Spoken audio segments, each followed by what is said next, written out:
Battery चोरी करणाऱ्या टोळीला पोलिसांचा चाप, 13 बॅटऱ्या व दुचाकी जप्त. इचलकरंजी शहरातील ट्रक पार्किंग परिसरात घडलेल्या बॅटरी चोरी प्रकरणाचा छडा लावण्यात शिवाजीनगर पोलीस ठाण्याच्या गुन्हे शोध पथकाला यश आले.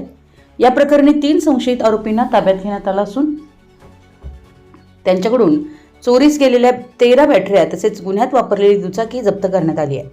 पोलिसांनी दिलेल्या माहितीनुसार ट्रक पार्किंग परिसरात उभ्या असलेल्या ट्रकमधील बॅटऱ्या चोरीस गेल्याची तक्रार नोंद झाल्यानंतर गुन्हे शोध पथकानं तांत्रिक व गुप्त माहितीच्या आधारे तपासाची सूत्र वेगाने हलवली.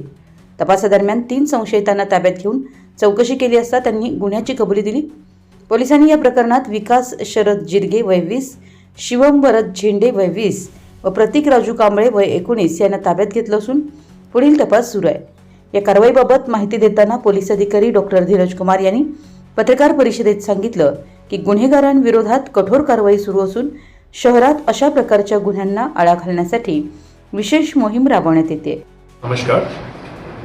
इचलकरंजी सब डिव्हिजनमध्ये शिवाजीनगर पोलीस स्टेशनच्या अधीनस्थाखाली हद्दीमध्ये मागचे 4 महिन्यापासून मोठ्या प्रमाणाने ट्रक्स आणि टेम्पोच्या बॅटरीची चोरी झालेली आहे. त्यातला 5 गुन्हे दाखल होते आणि 4 महिन्यानंतर आपला Shivajinagar police station incharge Shivaji Gaikwad आणि त्यांची टीम DB टीम चांगला कामगिरी करून त्यांची उघडकीस केलेली आहे.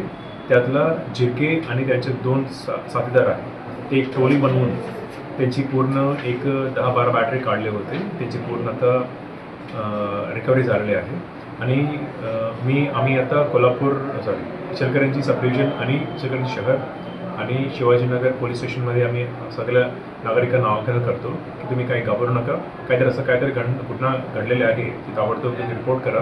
पोलिसांनी चांगला कामगिरी करून आपल्याला गुन्हा उघडकीस करून आपल्याला माल परत करून देते. यावेळी उपविभागीय पोलीस अधिकारी विक्रांत गायकवाड तसेच शिवाजीनगर पोलीस ठाण्याचे पोलीस निरीक्षक शिवाजी गायकवाड हे उपस्थित होते. पोलिसांनी नागरिकांना आवाहन केलंय की संशयास्पद हालचाली आढळल्यास तात्काळ पोलिसांना माहिती द्यावी. आपल्या परिसरातील महत्त्वाच्या बातम्या पाहण्यासाठी आमच्या नवसंकेत न्यूज चॅनलला YouTubeवर सबस्क्राईब करा आणि बेल आयकॉन प्रेस करा.